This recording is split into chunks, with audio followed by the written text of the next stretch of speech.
un ratito, pero estoy acá, me silencio nomás. Dale, David, ahora sí. Conmigo vimos dos partes de la historia. Lo que llamamos en alguna medida el derecho internacional público clásico, que los autores coinciden que transcurre desde Westfalia hasta la Segunda Guerra Mundial, y después de la Segunda Guerra Mundial lo que se perfila como el derecho internacional público contemporáneo. ¿A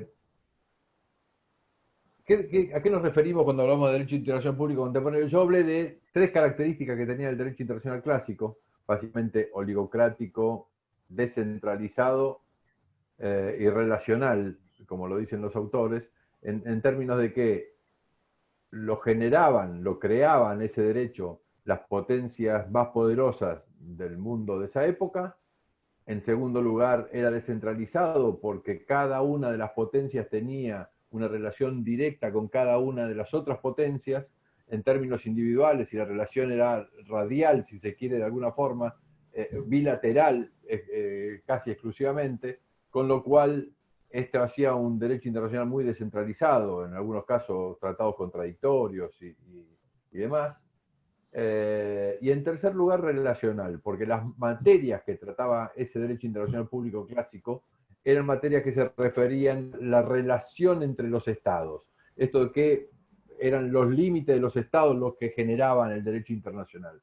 ¿De qué hablamos? Y hablamos justamente de los límites, hablamos del mar, del tratamiento de ciudadanos extranjeros o de tratamiento de representantes extranjeros, básicamente lo que hacía la relación entre estados.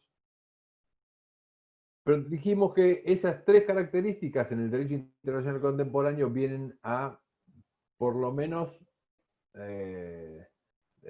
relativizarse. En alguna medida, el camino del derecho internacional público después de la Segunda Guerra Mundial agarra otro sentido, y allí tenemos que las características de este nuevo derecho que empieza a crearse después de la Segunda Guerra Mundial tiene otras características. Es mucho más democrático porque la cantidad de actores que empiezan a elaborar este derecho internacional contemporáneo es una cantidad de actores más numeroso.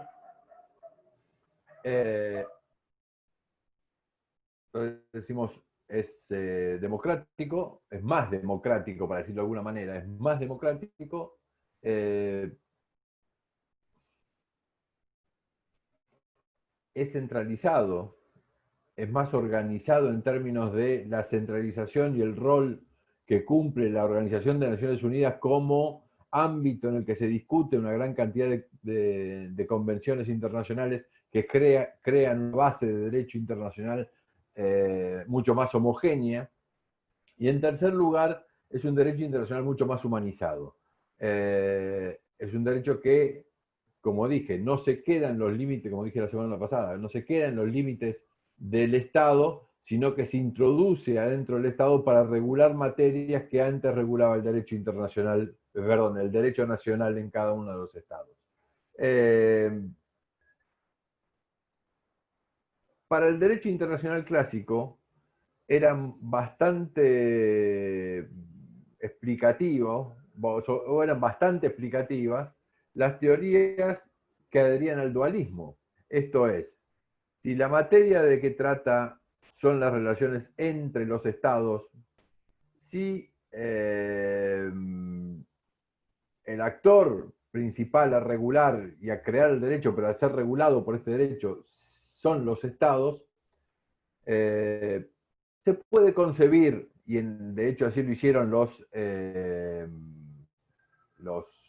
autores de aquella época, como que el derecho internacional público regía en un sentido y una cosa ajena, si se quiere, al derecho internacional, perdón, al derecho nacional de los estados. Por supuesto, mucho antes de 1945, mucho antes de que tuviéramos las nuevas características del derecho internacional contemporáneo, Jack Kelsen, por allá por 1920 y pico, empieza a relativizar esta cuestión. Cuando él trabaja el tema de la norma hipotética fundamental, en general la norma hipotética fundamental la ponía dentro del Estado, pero en sus desarrollos posteriores, él ubica la norma hipotética fundamental como la norma que establece el principio de soberanía, y otorgándole el principio de soberanía a cada uno de los estados es la norma que está por encima, si se quiere, del Estado Nacional.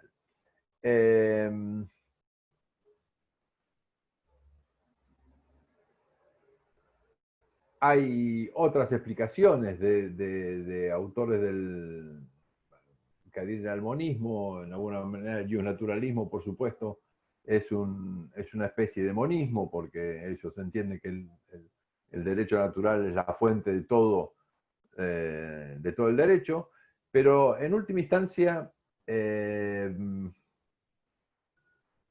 Kelsen tiene, digamos, una respuesta fundamentalmente que se elabora por allí, por 1930 más o menos, que se elabora en función de respuestas al dualismo, donde le contesta cada uno de estos argumentos y le dice, bueno, señores, miren que el derecho internacional ya no se dedica nada más a las cuestiones de la relación externa del Estado, sino que se dedica a regular materias, y él lo ponía como un ejemplo, los trabajadores que él tenía en una chacra, en un campo en Austria, y decía, ya mis trabajadores en Austria tienen derechos otorgados por la Organización Internacional del Trabajo, como ustedes saben, nace en 1919, y esto no puede desconocerse que es derecho nacional también. Entonces él empieza a elaborar este esquema del monismo. ¿Qué significa en última instancia el monismo, y qué significa el dualismo en su versión, si se quieren, sus versiones más extremas? El dualismo pretendería que cualquier norma de derecho internacional tenga que tener su correlato en una norma de derecho interno. Esto es, si el derecho internacional es solo para afuera, tiene que haber una norma de derecho interno que funcione para regular, si se quiere, de la misma manera, pero al interior de los estados. El monismo, entendido en su extremo, podría decir, no señores, teniendo una norma de derecho internacional, el Estado no debe hacer nada para que la norma internacional sea aplicable en el derecho interno. Y lo cierto es que ningún Estado adhiere en términos absolutos al monismo o al dualismo. Todos los estados tienen en sus ordenamientos jurídicos alguna norma que establece cómo se vincula el derecho internacional al derecho interno. Todos los estados tienen fundamentalmente en sus normas constitucionales alguna forma de adaptación del derecho nacional al derecho internacional. Por lo cual, esta circunstancia, espero compartirlo, el criterio con David, del monismo y del dualismo es un poco vieja, para decirlo de alguna forma. Hoy hay que reconocer que ni siquiera los estados europeos que adhieren al sistema de la Unión Europea tienen en su interior, tienen en su ordenamiento jurídico un monismo extremo. Esto es, en todos los casos, salvo para algunas normas, pero en todos los casos, los estados se han reservado algún mecanismo por el cual el derecho internacional tiene que introducirse al derecho interno de alguna forma. Esto muchas veces no tiene que ver con el dualismo o con el monismo, sino que muchas veces en muchos ordenamientos jurídicos esto tiene más que ver con la división de poderes. Si nosotros entendemos que desde Montesquieu para acá, existe una división de poderes en la cual las normas de carácter general se preservan para ser sancionadas o puestas en vigor por un órgano que es el Congreso, nosotros tenemos que admitir que algún procedimiento del Congreso tiene que haber para que la norma de derecho internacional se introduzca dentro del Estado.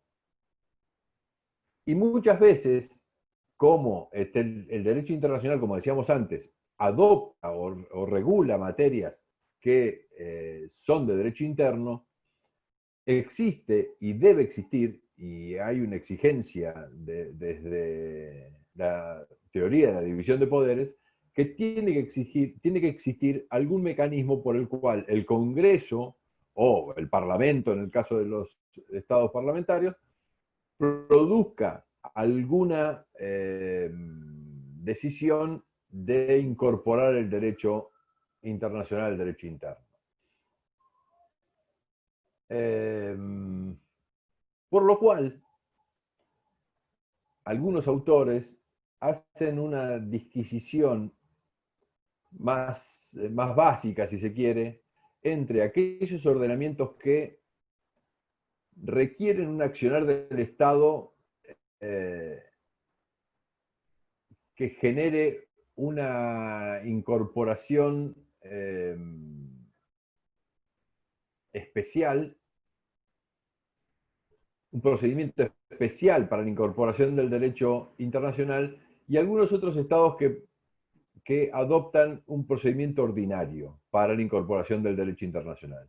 Él básicamente, el autor que me gusta seguir en este caso es Conforti, Benedetto Conforti, que básicamente hace el análisis desde el derecho italiano, y el derecho italiano no sé si de ahora, pero el derecho italiano define el siglo XX, donde él dice, acá básicamente lo que hay que analizar es cuál es la actitud del Estado frente al derecho internacional. Si el Estado frente al derecho internacional produce un procedimiento ordinario, esto es, lo está traduciendo a derecho interno, es una posibilidad. La otra posibilidad es que el procedimiento regulado en el derecho nacional sea un procedimiento especial. Entonces, el accionar del Estado puede estar más reservado exclusivamente a respetar aquella división de poderes. Veamos si lo podemos explicar un poquito mejor, o podemos elaborarlo un poquito mejor. ¿Qué sería un procedimiento ordinario y qué sería un procedimiento especial? Y él dice, el procedimiento ordinario lo que tiende es a reproducir la norma internacional en derecho interno. Reproducir la norma internacional del derecho interno. Y subrayen lo que están escribiendo, subrayen el reproducir. Esto es, existe una norma de derecho internacional y yo la tengo que traducir a derecho interno, entonces la reproduzco en una norma interna. Mientras que el procedimiento especial es un procedimiento en el cual el Estado se expresa, pero se expresa reconociendo el derecho internacional. Y acá me subrayan reconociendo el derecho internacional.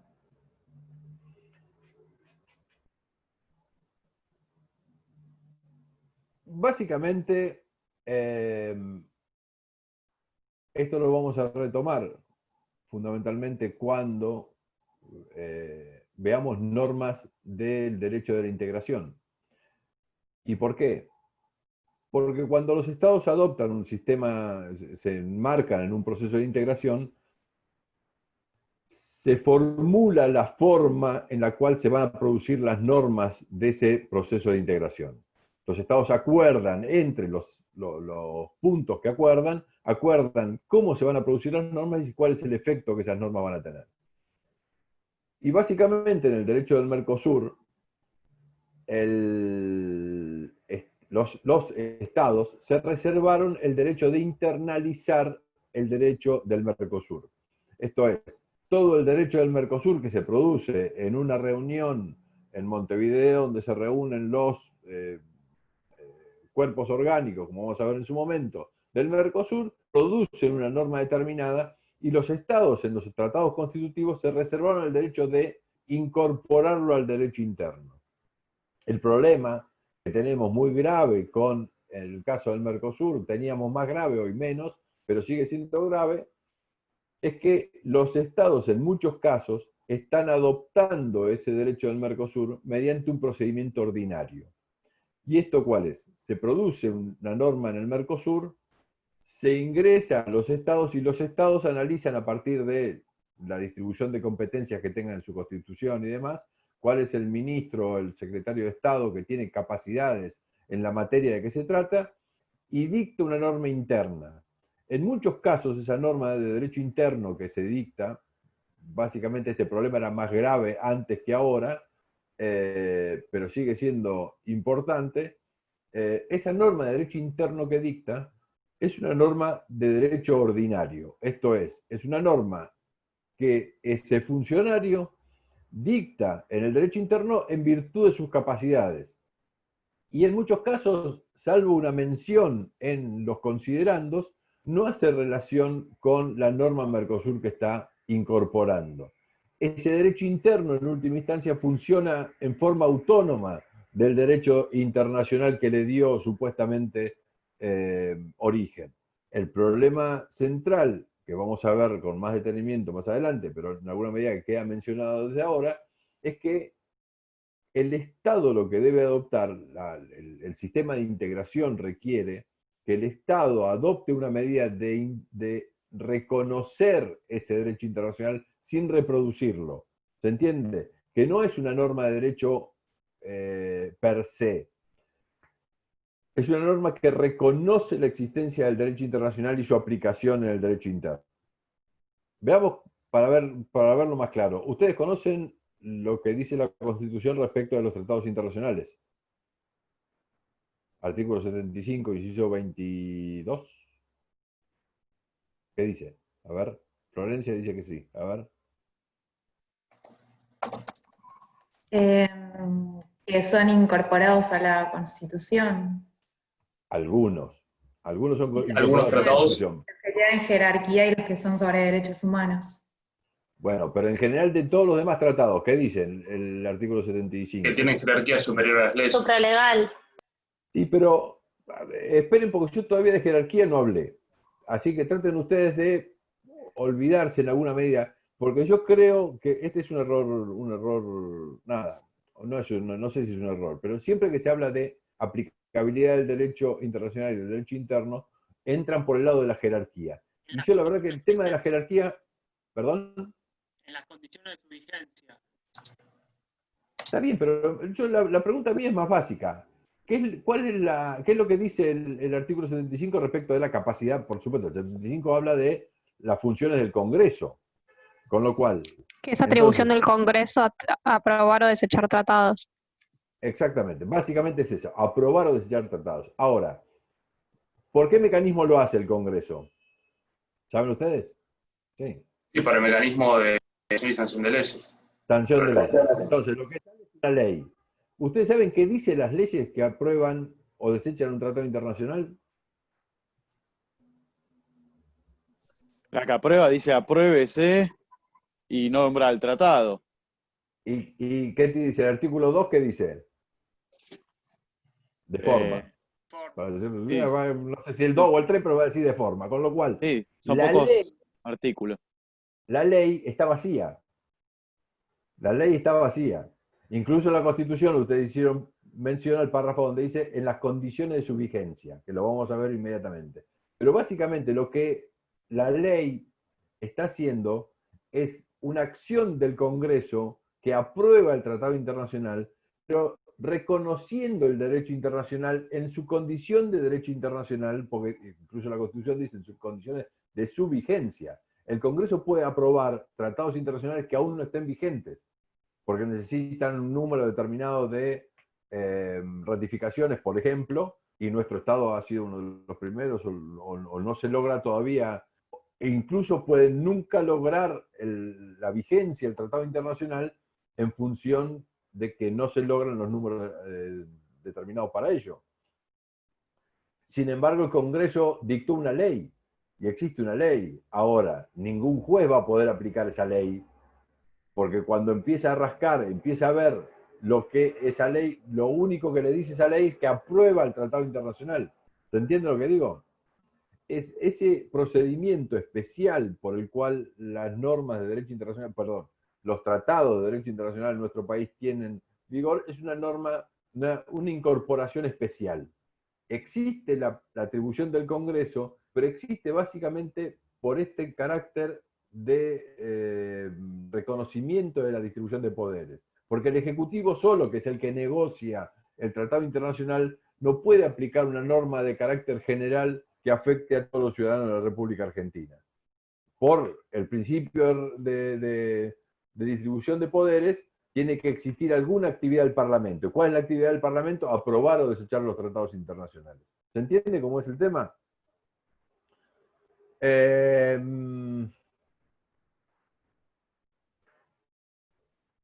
el caso, en nuestro derecho, nuestra Constitución, en el caso de los tratados internacionales, es muy claro que el procedimiento es un procedimiento especial. Existe una acción del Congreso, digamos, en lo que se denomina el acto jurídico complejo, que significa la ratificación, que se compone de la aprobación legislativa y la ratificación del Poder Ejecutivo. Son dos actos que no tienen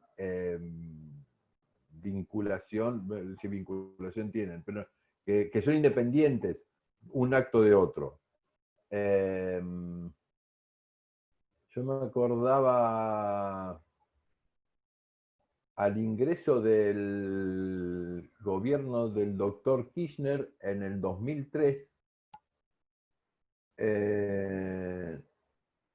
había una convención, pero no me puedo acordar, creo que es la Convención contra la Tortura, Convención Interamericana contra la Tortura, que había sido suscrito, la convención había sido suscrita por el gobierno de Alfonsín. Habían pasado los 10 años de Menem, habían pasado los 2 años de, ¿cómo es? De Menem, 2 de la Rúa, ¿no? Y los 5 presidentes y todo esto. Desde el 89 que el tratado había sido firmado, termina siendo aprobado en el 2003. Perdón, había sido suscrito por la Argentina en el 89 y termina siendo ratificado. La aprobación legislativa creo que era de fines del 89, pero el Ejecutivo, que tiene entre sus atribuciones la de ratificar los tratados, que es lo que pone, lo que digamos, perfecciona el acto jurídico complejo de nuestra Constitución, que nuestra Constitución establece como mecanismo de incorporación de los tratados, lo tiene que hacer el Ejecutivo, que es esto de notificar, señores, acá está ratificado en el ámbito internacional, notificar la ratificación. Bueno, esto no se hizo durante 14 años, creo, una cosa así. Se hizo después con el gobierno de Kirchner. ¿Alguien había incumplido su obligación? Nadie había incumplido su obligación. Cada uno tenía las atribuciones constitucionales que tenía, y cuando el gobierno del doctor Menem entendió que no era importante esa convención internacional, no notificó la ratificación, y recién lo hizo recién el doctor Kirchner allá por el 2003. Pero, ¿qué quiero decir con esto? Esta actividad estatal que tiende al reconocimiento del derecho internacional, que está dirigida al reconocimiento del derecho internacional, es lo que se denomina, es claramente un procedimiento especial. En algunos casos, son raros hoy, pero en algunos casos, los estados generan un procedimiento ordinario, esto es, una ley sería, para decirlo de alguna manera, una ley que reproduzca ese tratado internacional en el derecho interno. Circunstancias que trae muchos y serios problemas. Porque el reconocimiento del derecho internacional, a ver, fundamentalmente, porque el derecho internacional Y si lo vemos, si se quiere, no tanto sobre el tema de derechos humanos y demás, porque allí la reciprocidad no funciona tanto, no hay... no es que un Estado adhiera a una convención internacional para que otros Estados adhieran, sino en última instancia la creación de ese derecho tiene otra cuestión más idealista. Y formar parte de los tratados internacionales, o sea, la jerarquía, los tratados internacionales de derechos humanos tiene otra circunstancia.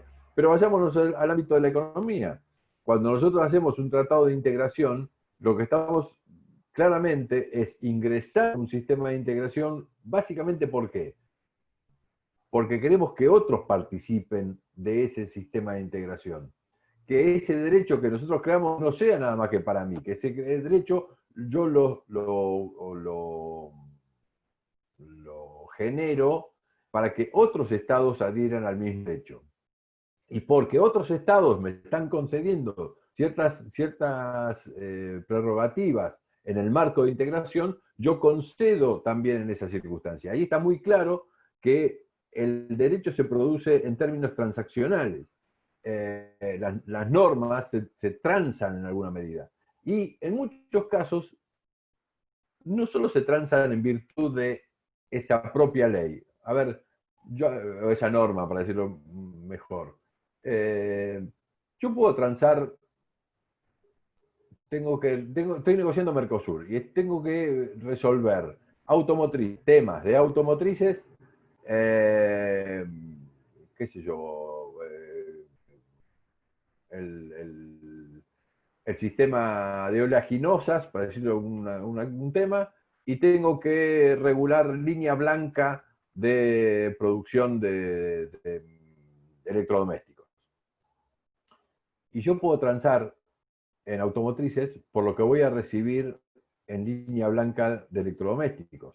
O puedo transar en estas dos por lo que voy a recibir en términos de oleaginosas.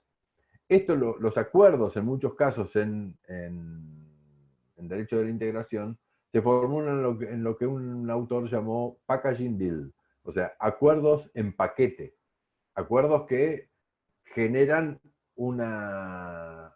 se generan a partir de un paquete de medidas. Yo puedo transar en tabaco para recibir en girasol, o puedo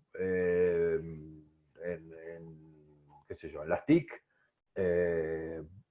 proponer una norma que genere una exportación de TIC a partir de conceder en trigo o en carnes o en lo que se les ocurra, digamos, para decirlo genéricamente.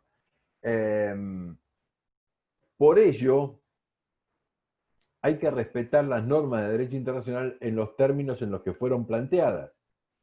Y la forma más respetuosa de ese derecho tal cual fue planteado es esta idea de reconocerlo y no reproducirlo en una norma interna.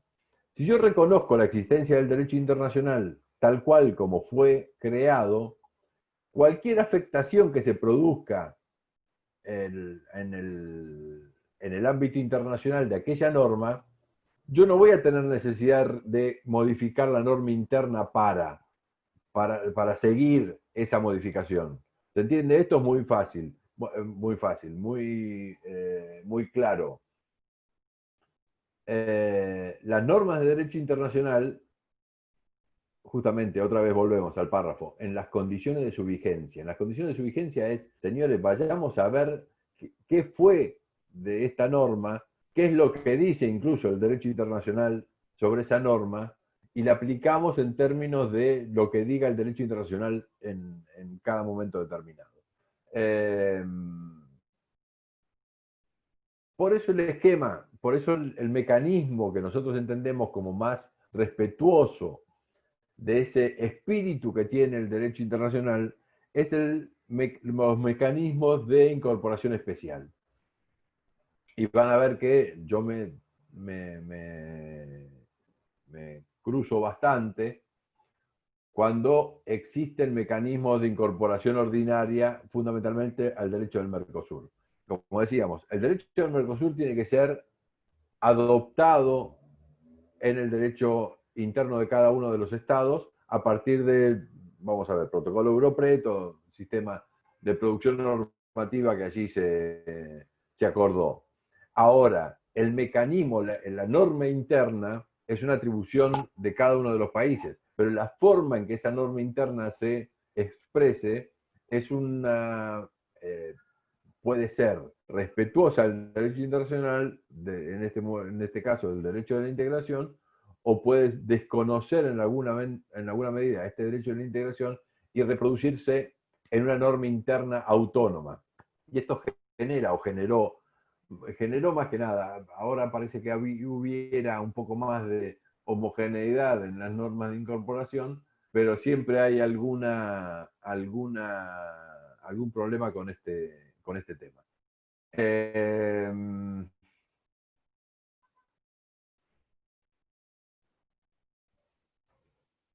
Básicamente, fíjense que yo hablé casi todo el tiempo sobre aplicabilidad y dejo dos análisis que vienen muy concatenados con este tema del monismo y el dualismo, que ustedes surgió inmediatamente cuando ustedes lo plantearon, que es el tema de la jerarquía. Pero antes de la jerarquía incluso quiero ver otro tema, que es el tema de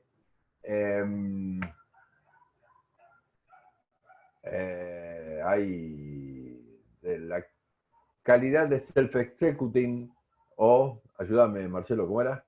En castellano, operatividad, sobre la operatividad de las normas de derecho internacional. Profe, perdón, ¿cómo dijo en latín? Sí. No, en inglés, self-executing.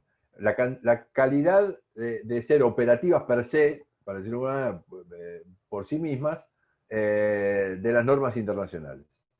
En el ámbito del derecho internacional, a ver, primero, ¿por qué estamos hablando de esto? ¿Y por qué estamos hablando de monismo y dualismo? Capaz que lo vieron con David, pero un párrafo.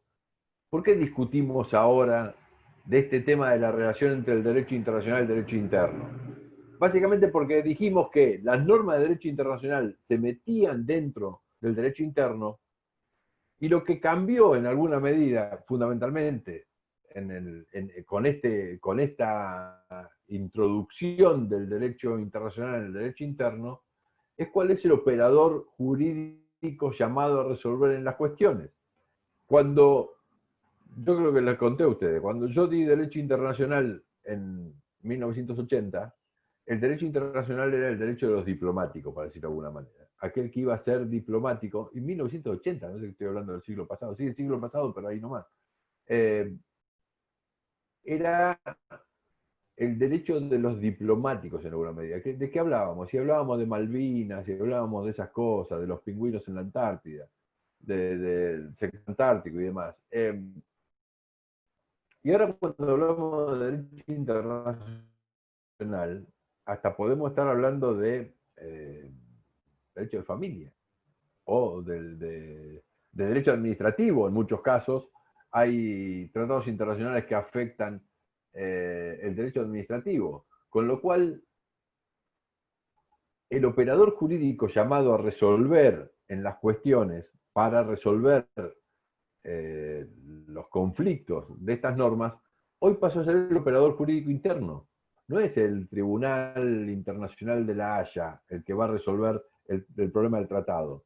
Y ojo, en alguna medida, como decimos siempre, si esta materia no se da en una parte especial de la carrera, se da en una parte general, con lo cual a ustedes y a todos ustedes que van a ser abogados puros y simples digamos, en el territorio, digo puros y simples, no lo dije despectivo, no lo dije en términos que van a ser nacional, abogados en términos nacional, alguien podría decir, ¿por qué me importa a mí el derecho internacional? Bueno, el problema que te importa es porque hoy el derecho internacional no trata nada más que materias relacionadas con la política exterior del Estado. Hoy afecta a cada uno del derecho interno, el derecho laboral, con regulaciones de la OIT, de allí para abajo, todo lo que ustedes quieran. las relaciones de familia. Hay tratados de derecho internacional, si tienen alguna connotación sobre esta cuestión. O sea, el derecho internacional se aplica y el operador jurídico a resolver en las cuestiones ya pasa a ser el operador jurídico interno. Es el juez nacional el que resuelve la cuestión, no es el juez internacional. Por eso estamos hablando de esta materia en última instancia en esta carrera de Derecho.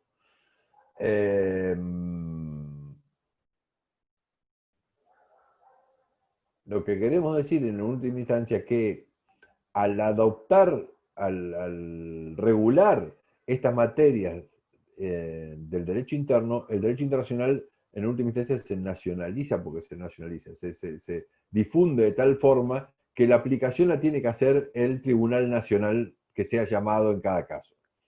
Y por eso discutimos esta cuestión de monismo y de dualismo, fundamentalmente. Por eso discutimos este tema de monismo y de dualismo, y que, a mi modo de ver, lo tenemos que correr un poco y tenemos que ingresar en este tema de la aplicabilidad. Como son los jueces nacionales los que son llamados a aplicar el derecho internacional en la mayor parte de los casos, existe una gran propensión, en algunos casos, ya un poco más, capaz que me estoy poniendo viejo y estoy hablando de cosas viejas, pero hoy puede estar un poco más, sea un poco más común, pero los jueces nacionales son reacios a la aplicación del derecho internacional. Creo que fundamentalmente porque no se conoce adecuadamente. Por eso digo yo siempre que un buen abogado nacional, conociendo adecuadamente el derecho internacional y la aplicación del derecho internacional, puede generarle bastante problema a los jueces nacionales. Puede generarle bastante inconveniente a los jueces nacionales, porque yo creo que hay ahí un vacío por parte de los jueces nacionales respecto de esta cuestión. ¿Tenemos reloj en algún lado? No. ¿Cómo estamos? Acá. Entonces hablamos de la operatividad. Los jueces nacionales, ojo, jueces nacionales o no, pero en última instancia los jueces nacionales son más propensos a decir: señores, ahí tenemos una norma de derecho internacional, pero cuidado que la norma de derecho internacional puede no ser operativa. La operatividad de la norma es su capacidad de ser aplicada a un caso concreto. Es muy probable que haya muchas normas de derecho internacional que sean, ¿cómo son? Las que no son operativas. Programáticas. Que sean, exactamente, que sean normas programáticas, que sean cursos de acción de alguna forma. El problema es que aún en esa condición de norma programática, lo que marcan es un camino. Y cualquier acción del Estado o de algún acto o alguna actividad o algún órgano del Estado contrario a ese camino puede ser violatorio del derecho internacional a partir de esta cuestión, digamos, si reconocemos adecuadamente que el derecho existe para algo, aunque sea para marcar caminos. Si yo digo, señores, y esto es muy claro en Café La Virginia, donde la defensa del Estado argentino dice: no, bueno, sí, nosotros firmamos ese acuerdo, pero no era tanto, era programático, era para ver cómo. Bueno, señores, nada, eso genera un curso de acción. Cualquier actividad del Estado donde justamente, en este caso, se aparte del libre comercio y afecte con aranceles la importación que se había prometido con arancel cero, esto está yendo contrario a el orden jurídico. Por eso el tema de la operatividad hay que ser bastante restrictivo con el carácter no operatorio de las normas internacionales, porque aún con estas restricciones, en muchos casos algún grado de operatividad siempre tienen las normas de derecho internacional. En Café La Virginia es bastante claro. Más allá de que ahí sí había una norma operativa, pero la defensa del Estado argentino dice, no, bueno, sí, hacia eso vamos, pero no ahora. No, señor, usted dijo que iba a ir para allá, no puede salir disparado con un arancel como que significa ir para el otro lado. Y ahí la sanción de la Corte de la inconstitucionalidad de aquel tributo. Eso respecto de la... Primero hablamos de la, aplicabilidad del derecho internacional. En segundo lugar, hablamos de la operatividad, esta distinción entre ser operativo o no de la norma en cada caso. Y es muy probable que muchas normas de derecho internacional no sean operativas, sean dificultadas, pero guarda que en algún punto nos están marcando algún norte, un rumbo, y cualquier actividad del Estado en contra de ese rumbo puede significar la violación a ese tratado internacional. En tercer lugar, el tema de la jerarquía. Y aquí el problema de la jerarquía es que lo que establece en alguna medida, en general, incluso hay ciertas excepciones, pero en general, el que establece cuál es la jerarquía de la norma, ¿qué es? La Constitución. Entonces nosotros que leemos el 75 inciso 22, ¿es? O el 25, el que establece la jerarquía, no me acuerdo. No, el 22, la jerarquía superior a las leyes, el 22. Lo cierto es que el planteo de la jerarquía, antes del 75 inciso 22, lo hizo la Corte en el Mejía-González, ¿no? Por eso estudiamos el Mejía-González, porque en el Mejía-González dijo la Corte, y fundamentalmente basado en ¿qué? En el derecho internacional. La Corte dijo no solo que el artículo 6, 26, ¿cuál era el artículo que estaba en cuestión? El de derecho a réplica de la Convención Interamericana de Derechos Humanos. No recuerdo cuál era el 20 Artículo 42 creo que era. 42 de la Convención Interamericana de Derechos Humanos. No solo dice que es operativo, sino que en alguna medida plantea la jerarquía superior basado fundamentalmente en el derecho internacional, en la Convención de Viena sobre el Derecho de los Tratados. La Argentina forma parte de la Convención de Viena sobre el Derecho de los Tratados, y en la Convención de Viena sobre el Derecho de los Tratados se establece que ningún Estado puede desconocer la obligatoriedad del derecho internacional a partir de una norma de derecho interno. Artículo 27 creo que es de la Convención de Viena sobre el Derecho de los Tratados.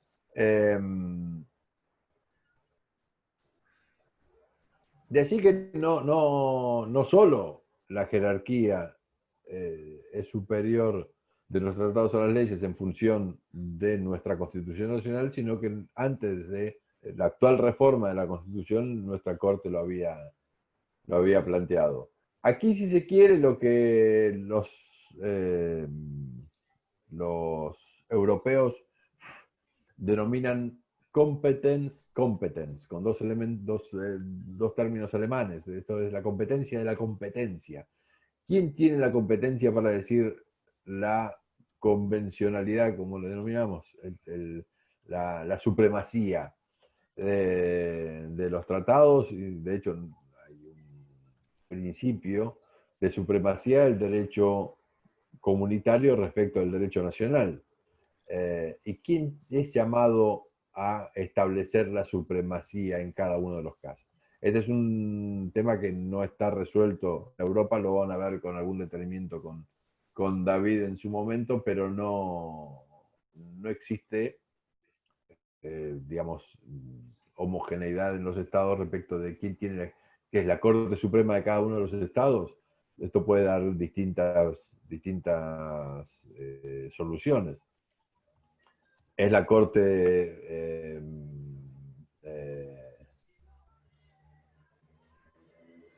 Europea. También puede dar distintas soluciones, pero esto lo vamos a ver en su momento.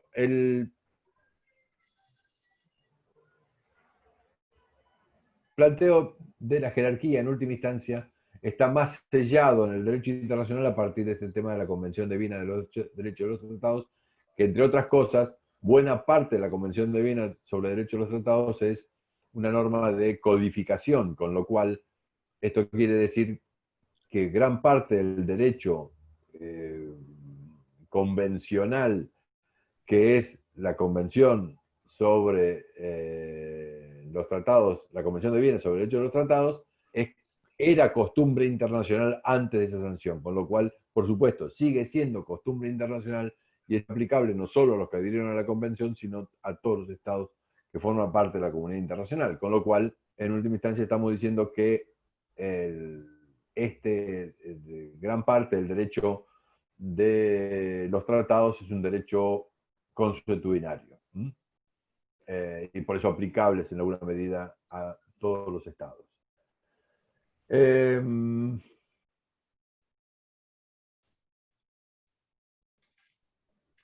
Preguntas, a ver.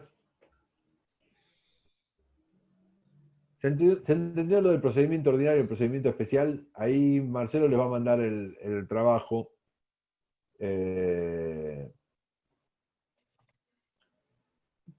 Que es muy importante, es muy relevante en términos del derecho de la integración porque, ya les digo, hay muchos casos en los cuales, incluso muchos casos en los cuales en el derecho del Mercosur, como el Estado tiene que hacer una actividad legislativa, en términos generales, dictar una norma, la confusión surgió de qué características tiene que tener esta norma.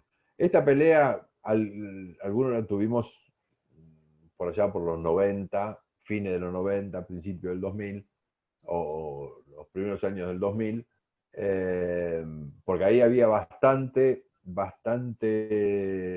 problemas con el tema de la internalización de normas en Mercosur.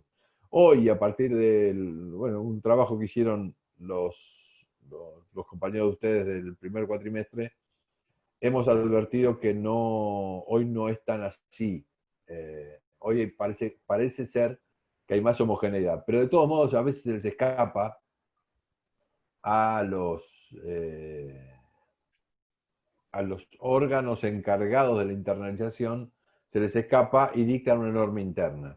¿Y cuál es el problema de la aplicación? A ver, si yo tengo un procedimiento ordinario, tengo un funcionario público que es competente en términos constitucionales, legales, para dictar una norma, y el fulano dicta una norma de carácter interno.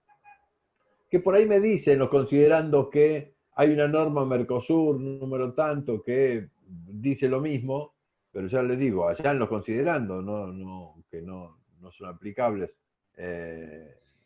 Y después me manda el articulado completo de la norma, abajo firma él, me lo publica en el boletín oficial y se acabó el asunto. Tengo una norma de derecho interno. Mientras que, si el procedimiento es especial, como decíamos antes, el funcionario lo único que tiene que decir es, señores, acá hubo una norma Mercosur, que tiene número tal, que fue suscrita por los estados en el marco del Mercosur, y que soy encargado de internalizar el derecho interno del Mercosur en esta materia, y digo que dicto una norma para que se incorpore, se reconozca ese derecho del Mercosur en el ámbito interno. Pero cuando yo busco, y lo mismo que hago con el tratado, tengo que ir a buscar las condiciones de su vigencia en el ámbito del derecho internacional. Entonces, allí veo si la norma es operativa, primero, si la norma está vigente. Yo puedo dictar una norma de incorporación y la norma no estar vigente. El protocolo europeo me establece un sistema, un mecanismo por el cual la vigencia es simultánea en todos los países del Mercosur. Entonces, yo puedo dictar una norma, si dicto una norma de carácter carácter ordinario, una incorporación ordinaria, yo estoy dictando una norma perfecta, no tengo ningún inconveniente, pero es una norma interna. No está referida, ya te digo, en los considerandos al esquema Mercosur. El problema es que yo puedo entrar al esquema Mercosur y esa norma no estar vigente. Es porque otros estados no la incorporaron aún. Mientras que si yo dicto, en los mismos casos que en el mismo sistema que hablábamos de los tratados, yo dicto un acto interno que reconoce la existencia de ese derecho del Mercosur, solo reconozco la existencia de ese derecho del Mercosur en las condiciones de su vigencia. Tengo que ir a buscar si está vigente, si es operativa la norma, si por supuesto se aplica al caso concreto, todo lo demás cuestiones. Incluso la interpretación que cada uno de los órganos internos llamados a resolver la cuestión haga de esa norma va a ser en función del derecho internacional. Otra vez, en las condiciones de su vigencia. Y en las condiciones de su vigencia significa también la interpretación que se hace en el ámbito internacional de esa norma. Todas estas operaciones, como decíamos, el análisis de la vigencia, la interpretación, incluso otro procedimiento que se denomina, ¿cómo se llama? Integración. Esto es, si la norma me queda con algún hueco y tengo que integrarla para completarla de alguna forma, una cosa va a ser si es una norma de derecho interno y la tengo que integrar con otros derechos internos, y otra cosa es si está en el ámbito internacional y la tengo que integrar con otros componentes de ese derecho internacional. Todas estas operaciones, si el mecanismo es ordinario, van a ser de una manera, y si el mecanismo es especial, va a ser de otra. Por supuesto que es mucho más fácil para los operadores jurídicos internos interpretar todo esto como derecho interno del Estado, y no meterse tanta en esta cuestión de qué es esto derecho internacional, cómo se aplica y qué es lo que tengo que hacer y demás. Pero señores, el sistema de incorporación tiene que ser un proceso, o conviene que sea un mecanismo especial. Otra vez, porque si los órganos del Mercosur a los 2 años de la medida me la cambian la norma, cuando yo tengo un procedimiento especial, ya no tengo que aplicar esa norma, ya no tengo que aplicar, porque la norma fue derogada, por ejemplo. Entonces, yo no tengo que hacer nada. Un juez que tiene que aplicarla me va a decir, señor, ¿está vigente esta norma? Y el Ministerio de Relaciones Exteriores dice, no, fue derogada, punto, se acabó, no la aplica. Ahora, si yo tengo una norma de derecho interno que incorporó en forma ordinaria ese derecho del Mercosur, yo tengo que estar atento, y cuando me la derogan a nivel internacional tengo que ir a derogarla en el derecho interno, cosa que es absolutamente engorroso, se pueden imaginar. Por eso algunos adherimos desde hace tiempo al sistema, al procedimiento especial de incorporación de las normas Mercosur. En principio porque creo que es respetar en términos más homogéneos el derecho que fue acordado en el ámbito en que fue acordado y en el ámbito que fue creado. Entonces nosotros reconocemos aquel derecho internacional creado por los órganos del Mercosur. Y también tiene que ver con esto de los packaging deal. Esto es, señores, yo dicté una norma, yo transé, en alguna medida, para decirlo de alguna forma, transé una norma de tabaco por una norma de girasol, porque me interesaba que las dos normas estuvieran vigentes. Una porque me interesa a mí y la otra porque le interesa al otro. Pero es ese ámbito internacional en el que transo las medidas, y lo que hay que respetar es las condiciones de ese ámbito internacional para la aplicación. ¿Se entiende más o menos? Bueno, leamos. ¿Ya le transferiste, Marcelo, le mandaste el trabajo a los chicos? No, ahora cuando termine la clase se lo subo al WhatsApp y se lo subo también en el campus. El campus. Y nada, léanlo, véanlo, trabajenlo, y la semana que viene vemos las dudas. Escuchame, Ricardo.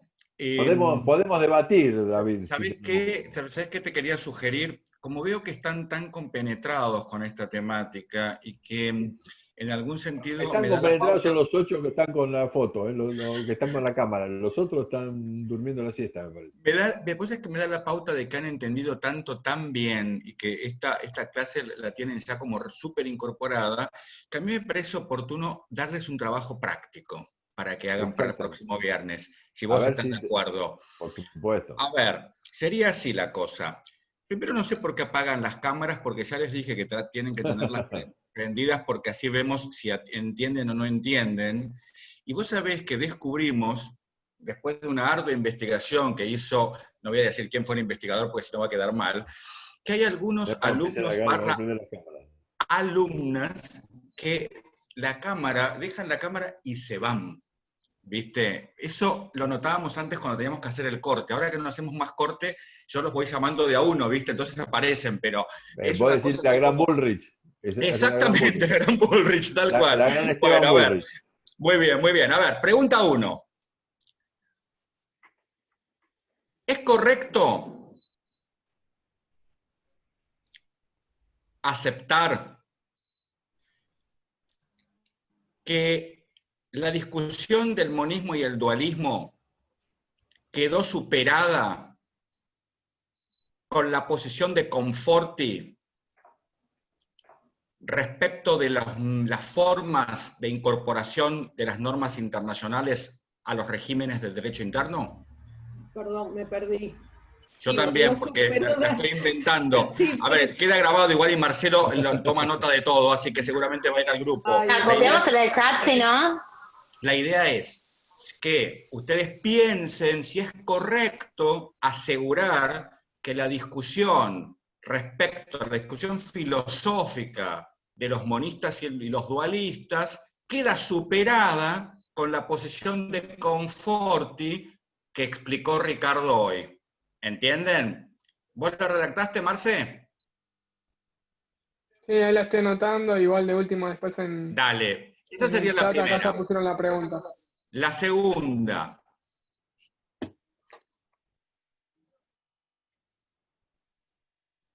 ¿Por qué razón sería oportuno distinguir al derecho de la integración de las otras ramas del derecho internacional en relación a la forma y los mecanismos de incorporación de las normas internacionales a los regímenes internos? ¿Por qué razón sería oportuno distinguir el derecho de la integración de las otras ramas del derecho internacional? Ajá. No sé. Yo la copié, profe, ¿la dicto? Dale, porfa. En relación a la forma y los mecanismos de incorporación de las normas internacionales a los regímenes internos. Perfecto. Muy bien, gracias. Bien. 3. Explique en sus términos, el concepto de normas operativas, entre comillas, y, entre comillas, normas programáticas.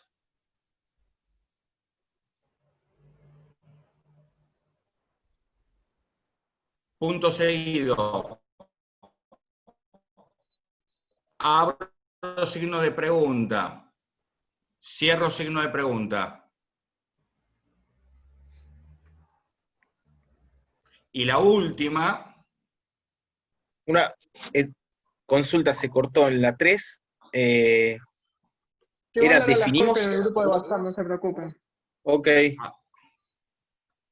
Ahí, Marce, vos la copiaste, ¿no? Así me quedo tranquilo. Yo se las paso. Bueno. Sí, sí. Y la 4. De la lectura comparativa del texto, perdón, de Kelsen y Conforti.